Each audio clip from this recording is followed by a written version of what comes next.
శ్రీ పరాభవనామ సంవత్సర ఉగాది ప్రజలకు పాడి పంటలతో సుఖశాంతులతో తెలంగాణ రాష్ట్రం సుభిక్షంగా వర్ధిల్లుతుందని వారు ఆశీర్వదించినందుకు తెలంగాణ రాష్ట్ర ప్రజల తరఫున వారికి మనస్ఫూర్తిగా కృతజ్ఞతలు ధన్యవాదాలు తెలియజేస్తున్నా. ఈ నూతన సంవత్సరం రైతునామ సంవత్సరం. తెలుగు సంవత్సరం ఉగాది పండగ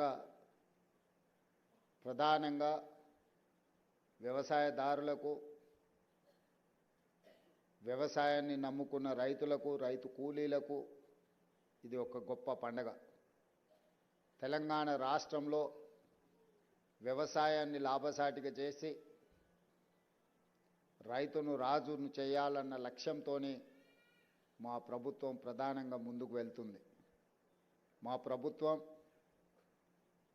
బాధ్యత చేపట్టిన తర్వాత సంక్షోభంలో ఉన్న వ్యవసాయాన్ని, రైతులు పండించిన పంటను కొనుగోలు చేయడానికి ప్రభుత్వాలు ముందుకు రాని సందర్భంలో రైతులు పండించిన పంటకు గిట్టుబాటు ధర ఇవ్వడమే కాదు, వారు పండించిన పంటకు బోనస్ కూడా ఇచ్చి ఈనాడు దేశంలోనే మొన్న కేంద్ర ప్రభుత్వం ప్రకటించిన ప్రకటనలో అతి తక్కువ రుణభారం ఉన్న రైతులు తెలంగాణ రాష్ట్రం మొదటి స్థానంలో ఉన్నదని ప్రకటించడం తెలంగాణకు గర్వకారణం. రైతు బాగున్నప్పుడే, మన పంట పొలాలలో పాడి పంటలు పండినప్పుడే రాష్ట్రం సుఖశాంతులతో ఉంటుంది. తెలంగాణ రాష్ట్ర జనాభా దాదాపుగా 70% వ్యవసాయ ఆధారిత కుటుంబాలే. ఈరోజు పరిశ్రమలు ఎన్నొచ్చినా, ఐటీ ఎంతగా రానిచ్చినా మన ప్రధాన జీవనాధారం వ్యవసాయం. అందుకే రాష్ట్ర ప్రభుత్వం 25,35,000 మంది రైతు కుటుంబాలకు 20,616 కోట్ల రూపాయలు, 2 లక్షల వరకు రుణమాఫీ చేసి రైతులను రుణ విముక్తులను చేసి ఆత్మగౌరవంతో బ్రతకడానికి ఈనాడు తెలంగాణ రాష్ట్ర ప్రభుత్వము తీవ్రమైన కృషి చేసింది. అదేవిధంగా ప్రతి ఎకరాకు ప్రతి సంవత్సరం 12,000 రూపాయలను ఈనాడు రాష్ట్ర ప్రభుత్వం అందిస్తున్నది. దాదాపుగా ఇప్పటికీ 18,000 కోట్ల రూపాయలు ఈరోజు రైతులకు రైతు భరోసా పథకం కింద ఖర్చు పెట్టడం జరిగింది. రేపు 22వ తారీఖు నుంచి మళ్ళీ రైతు భరోసా కార్యక్రమాన్ని మా ఆర్థిక మంత్రి బట్టి విక్రమార్క గారు ప్రారంభించబోతున్నారు. ఈ సందర్భంగా రైతులకు శుభాకాంక్షలు నేను తెలియజేస్తున్నా. ఈనాడు రైతును ఎరువులు కావచ్చు, రైతులు పండించిన పంటకు విశ్వాసం కల్పించడమే రాష్ట్ర ప్రభుత్వం యొక్క ప్రధాన ఉద్దేశం.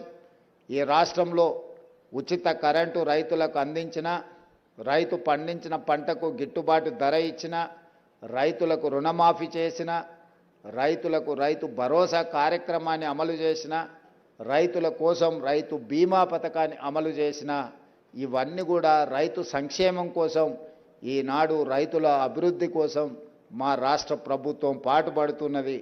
ఆనాడు ధరణి రూపంలో భూతమై రైతులను బాధ పెడుతున్నప్పుడు భూభారతి చట్టాన్ని తీసుకొచ్చి రైతులకు ఉన్న కష్టాలను తీర్చి ఈనాడు రైతులు సంతోషంగా తమ యాజమాన్యపు హక్కులను పొందగలుగుతున్నారు.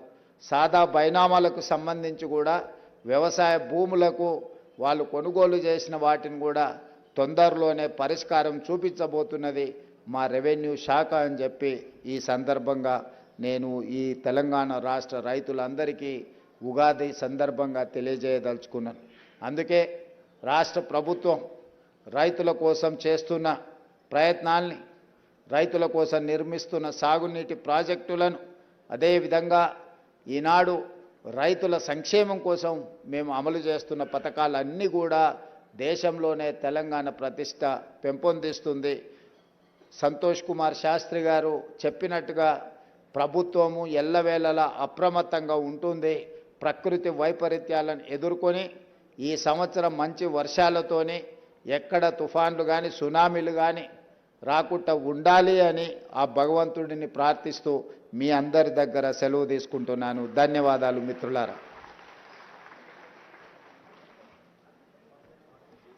ఇది రైతునామ సంవత్సరం అంటూ రైతుల ప్రయోజనం కోసం రైతుల ఆత్మవిశ్వాసాన్ని పెంచేలా అద్భుత సందేశాన్ని ఇచ్చిన